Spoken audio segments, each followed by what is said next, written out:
Good morning, good afternoon, good evening, wherever you are, whatever you're doing, and welcome to another episode of Post Conference Presser. The games come thick and fast, these shows come thick and fast, and the players and the manager come thick and fast. And that's important to say because it was a European conference, which means we get two, don't we, for the price of one. We get a player and we get Arne slot answering questions. So I'm your normal host, ladies and gents, Dave Davis, coming to you from a now slightly warmer than earlier Edinburgh. Weather forecast by the hour. You can cancel some of your Sky subscription, can't you? But we're happy. That would be my resounding thing about the Liverpool at the moment. It's okay to be happy. It's okay to want things a little bit more, but in terms of where we should be realistically, in terms of what we're hearing, I'm happy. So I'll tell you about why I'm happy, because I'll talk about what Alexis McAllister answered. I'll tell you what Arne Slot answered and the questions posed to him. We'll have a brief look back at the lessons learned from the Wolves game at the weekend. We'll talk about the threats Bologna bring at the same time. And then we will step into our lineup and predicted score and scorers. All the predictions, ladies and gents, which I actually got right, didn't I, last time with a 2-1. Didn't predict it in the exact same way, and I had Mo Salah scoring. So they call that a full house where I am from. But let's get into it, ladies and gents. That Alexis McAllister was up, which usually means history has told us that the player who goes for this does start. It was Allister last time, wasn't it? So it was no surprise. But yeah, Alexis McAllister, people thought he could have been rested. That seems unlikely now. So you suspect Alexis McAllister, pencil him in on the team sheet.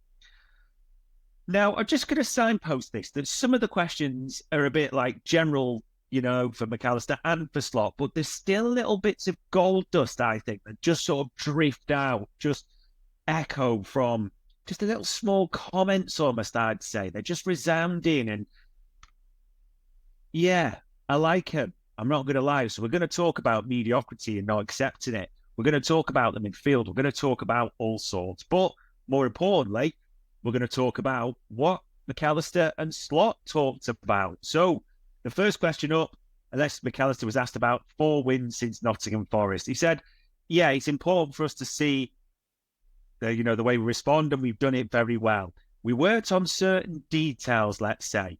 We didn't really like that game, and we spoke about that. Everyone knew it wasn't our best game, and we try our best to win the next one.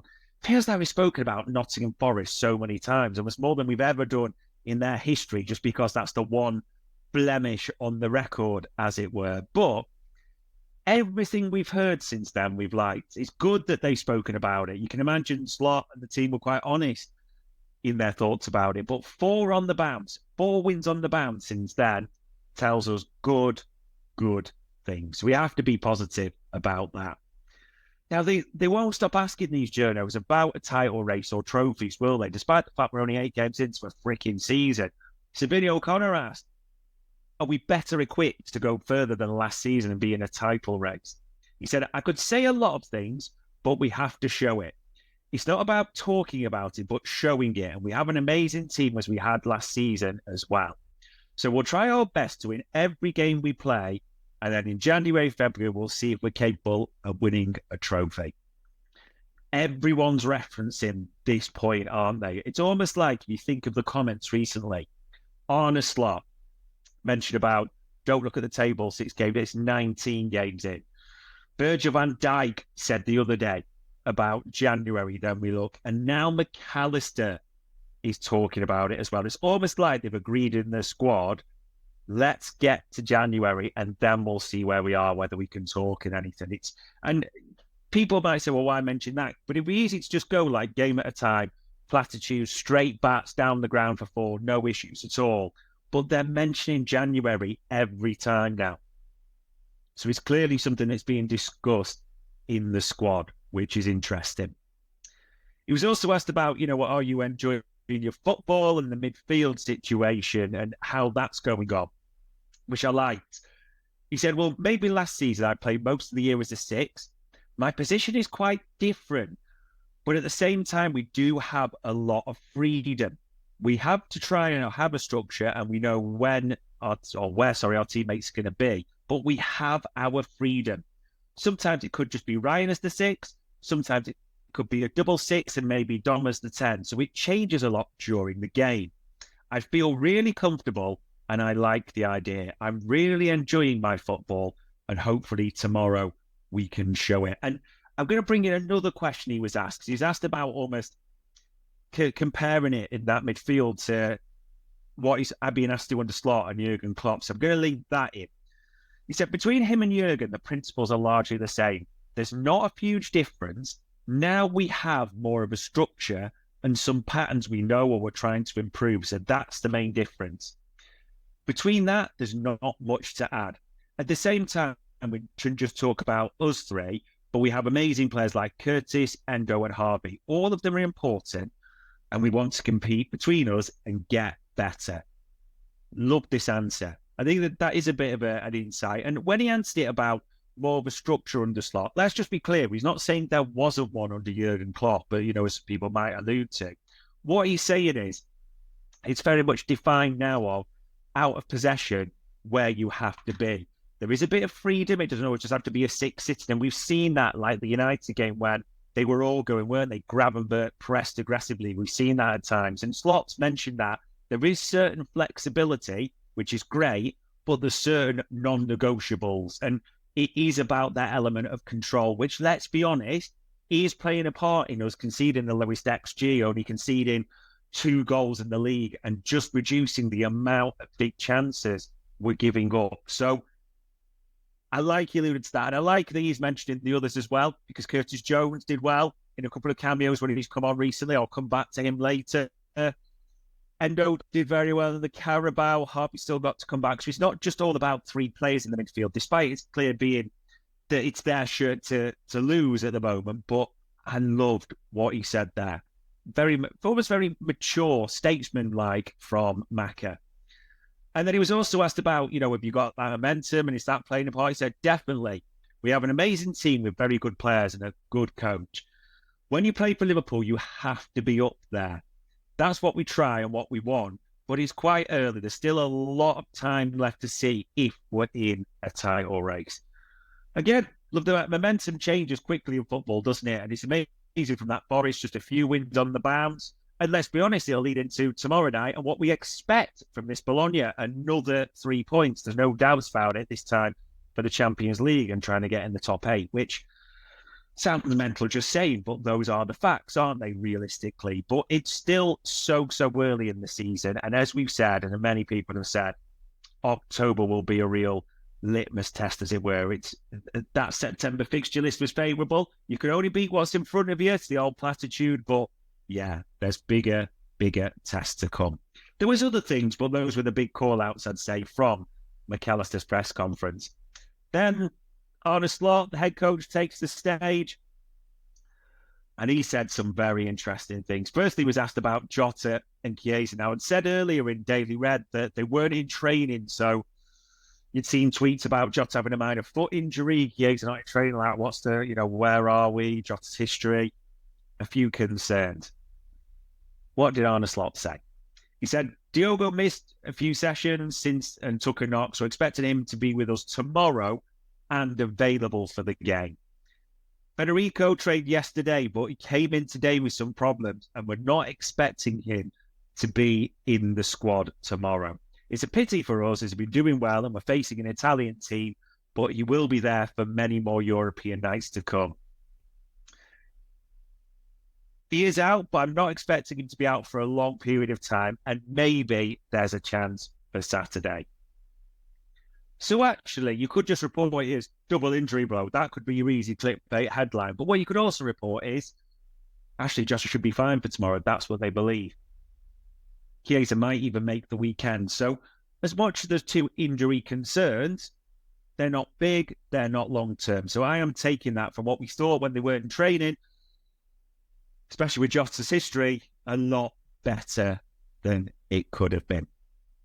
He was also asked, have you got the squad now to make sure you go longer and be in a title race and in a chance of winning a European competition? He said, one of the reasons we compete is we have a lot of quality and also you can see our team cohesion. If we score, I see ones that didn't play happy with us scoring. I see things we definitely have to improve if we want to stay where we are. Like I said, every fixture is difficult in the Premier League, and everyone tells me the top league table is more, the teams at the top of the league table, is more difficult, and we haven't faced one of them yet. One of the reasons we can stay up there is because we have a lot of players, though, with a lot of quality. Like what he said, yeah, it's just a reminder we've not faced anyone big or one of the teams that from the, as he said, the left-hand or the right-hand side of the table, top, bottom, however you want to put it.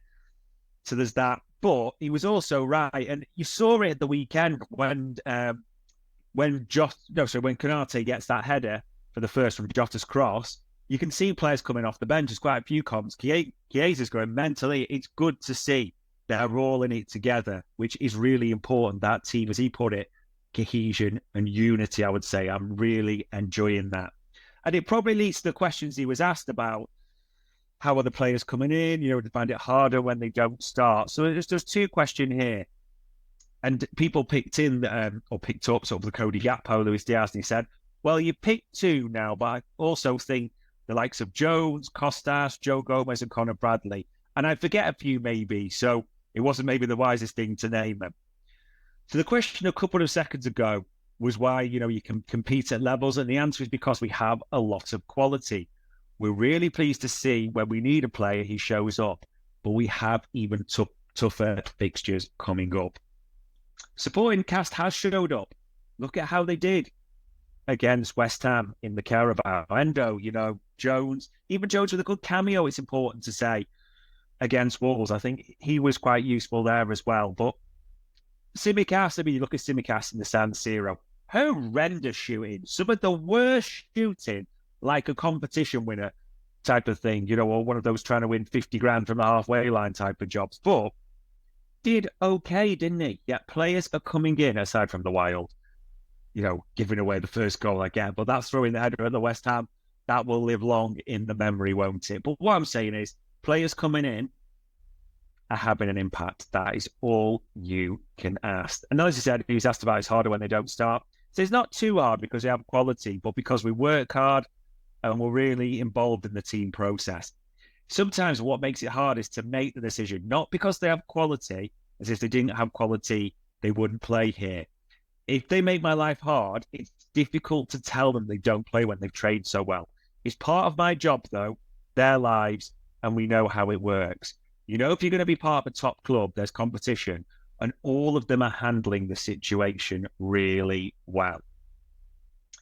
Yeah, it's the toughest part of a manager's job, isn't it? To keep all the players who maybe aren't involved happy and, hold that unity. It's working well so far. It's interesting that he's not really talking about players too much. Remember early doors, he talked about Kwanzaa, maybe Szoboszlai recently, and not in a negative way, just calling certain things, but he's not talking too much about that. I did wonder that, so we'll have to see. Then came the best question of the press conference. It was asked, that, you mentioned you were unhappy with the final minutes against Wolves. Like, what is it specifically that made you unhappy?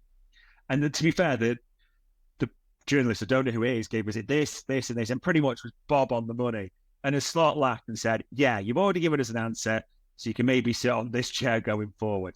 It's exactly what you say, though. We haven't conceded anything the last 15 minutes, and we've only had 2 shots against us in the second half against Wolves, but we lost the ball in promising situation before it led to a chance.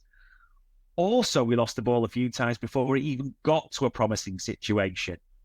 If you have that much quality, you cannot accept mediocrity. Every second of the game, you have to ask yourself for the highest standards that this shirt brings. We as a staff have to set those standards very clearly. That 15 minutes where we lost the ball so many times in positions or moments that could have led to promising positions is maybe not acceptable, you could say. Love that.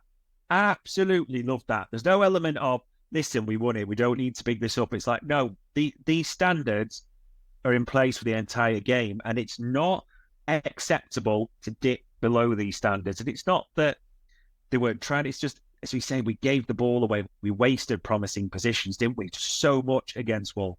I don't mind that being called out at all. The team will know that's not acceptable as well. So it's a good question, great answer from Arne Slot. And he was asked about, what it is you won't accept around the mediocrity and the team thinking of that. He said, well, it differs, of course. And he was asked, sorry, about losing his temper. So I don't lose my temper that much. I don't even think it's a good idea, as well as players think, there he is screaming at us again. It doesn't work. It's better to show them the things they do. The positive thing is I don't have to accept mediocrity, but these players themselves don't accept it. I saw a few players themselves frustrated enough about not only the last 15 minutes, but the way we started the game. That's not the standards I'm expecting from a Liverpool team or from these players. It's not only about me, but they didn't accept those moments as well. That's normal, but there is the times we lost the ball in the last 15 minutes. I remember when Ibu had to block a ball, or when Trent had to sprint back to stop them shooting on goal. The players don't accept it either. Love that. There's no point just the coach saying it. It has to flow throughout the team, doesn't it? And it's interesting he mentioned those 2 points as well.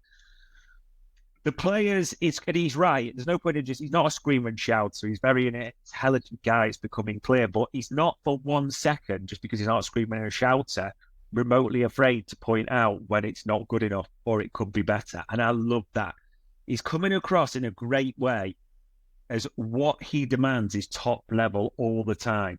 And if he doesn't see that, he will not be afraid, whoever it is, for 1 second to call it out. I don't mind that at all. I think it's a different style, but I think it's working really well from us. I've got to be honest about that. I think you're now seeing the players are responding to it. Even we said Trent, talking the other week about how I want him to tell me what I'm doing wrong could improve. Everyone seems to be buying into this, and the players themselves are saying that's not good enough. And he's in the right, aren't we? It was a terrible opening for the first 20 minutes. It wasn't a controlled last 15 by any means. Everything in between, like an accordion, was pretty good and humming as it should be. But yeah, then bookends, not the best. Love that that's being talked about. Really, really do, by the head coach.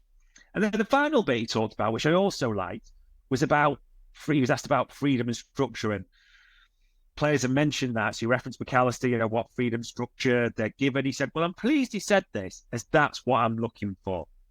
They feel the structure, but only if they feel that structure like they don't have to do it all the time.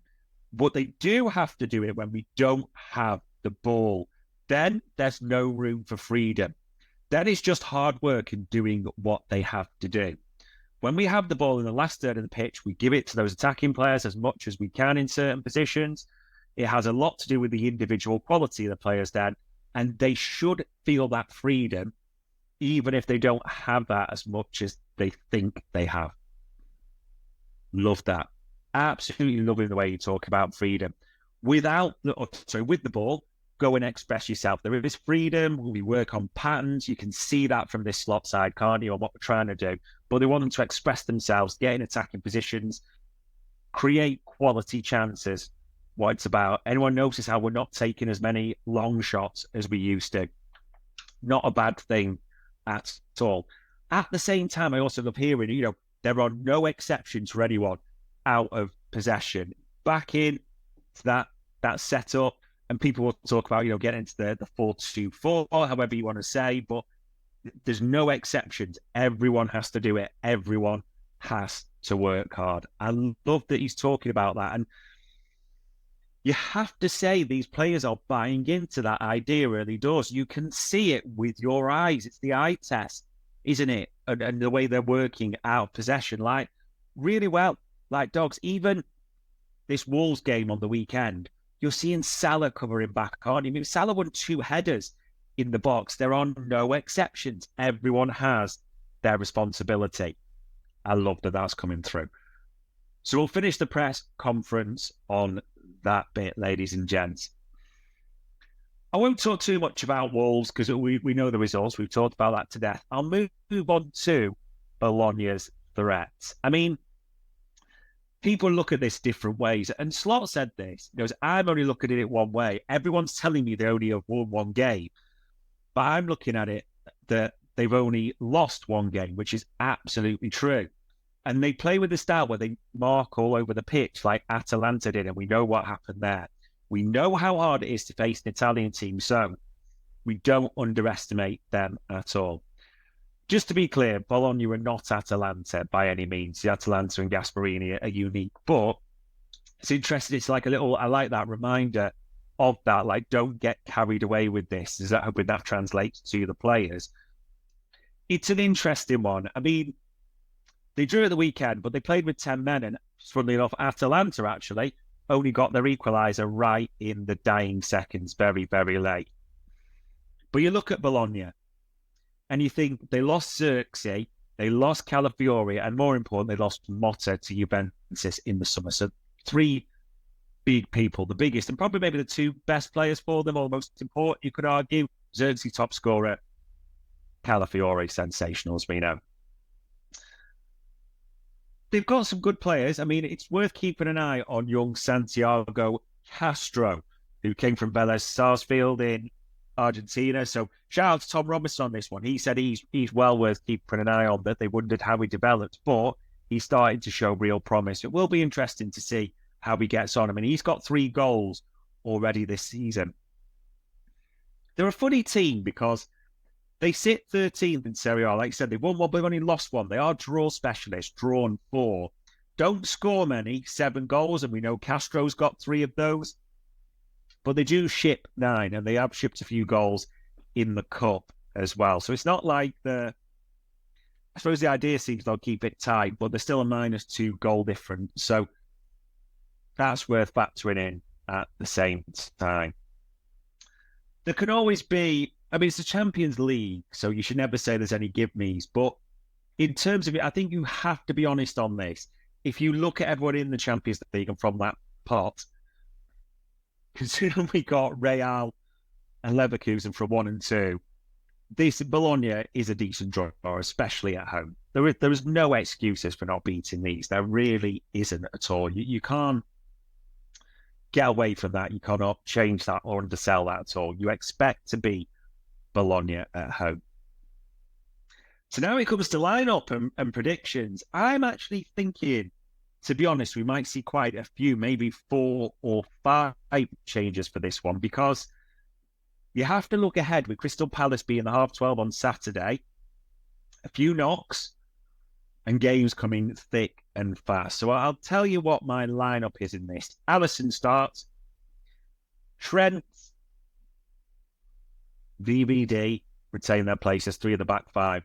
I would like to see Quansah, and I would like to see Tsimikas come in. A couple of reasons. Ibu's been sensational, but this feels a good one to protect him more than anything else, just to give him a bit of a rest, because he'll probably go away to the internationals with France. He'll be starting, and he's almost jumping ahead, I appreciate, but at the weekend, he's going to be facing Mateta, who is a big unit, isn't he? Mateta is a physical striker. He's got a bit of everything in a way, Mateta. I know he's not been sensational since he's come back from the Olympics, but you want Ibu and VVD for that. And as much as Castro's got talent, you back Quansah to shackle him. So, and Tsimikas is more about giving Robbo a rest at the right time, I think, more than anything. Because I think you do just see sometimes it catches up with Robbo a little bit. So the more rest, the better. Midfield. Have to suspect Macca's going to start because he does the press conference, and as is that law. I like Curtis Jones to come in. I really would. And I'm going to plug for, just because out of them all, didn't have the best game, and you saw a bit of rotation for him, and just because of what we ask his legs to go through, Gravenberch. So Macca, Gravenberch, with Curtis Jones maybe ahead of them. Which brings us to the forwards. Now, before we got the Diogo Jota news, I thought this was the perfect game to start Darwin Núñez. I genuinely mean that, in terms of we're at home, what we're expected to do, what would suit him better. So I always had Núñez as my forward, and Cody Gakpo. I think he has to deserve a shot. I don't think Diaz was great, particularly against Wolves, and Gakpo looked quite lively when he came on, and he is the one that's been knocking on the door out of all the, I think second choice is harsh, but the ones who haven't got the shirt right now, let's put it that way. So Gakpo, Núñez, and Salah. So that's my starting lineup. Allister, Trent, Quansah, VVD, Tsimikas, McAllister, Gravenberch, Jones, and Salah, Nunez, Gakpo there. Subs, I think, will be absolutely crucial, especially with that 12:30 on Wednesday. So I'm happy to see Luis Diaz come on after about an hour. For Salah, I think, as well, out of them all when I'm looking at those names. I'm happy to see maybe Robbo come on if needed for Tsimikas, just keep him in line. Definitely Bradley at some point for Trent. 100% just to keep those minutes out of Trent's legs. More than anything, that will be key for me. So Bosley for McAllister or Gravenberch, I'm happy to see again.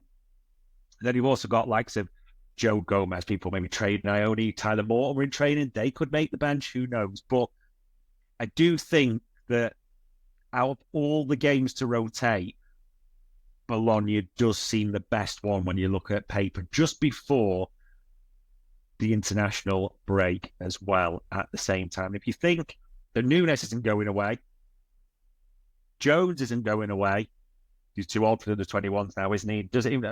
I don't know if Lee Carsley will bring him up. I don't know. That's possible, but I suspect he won't.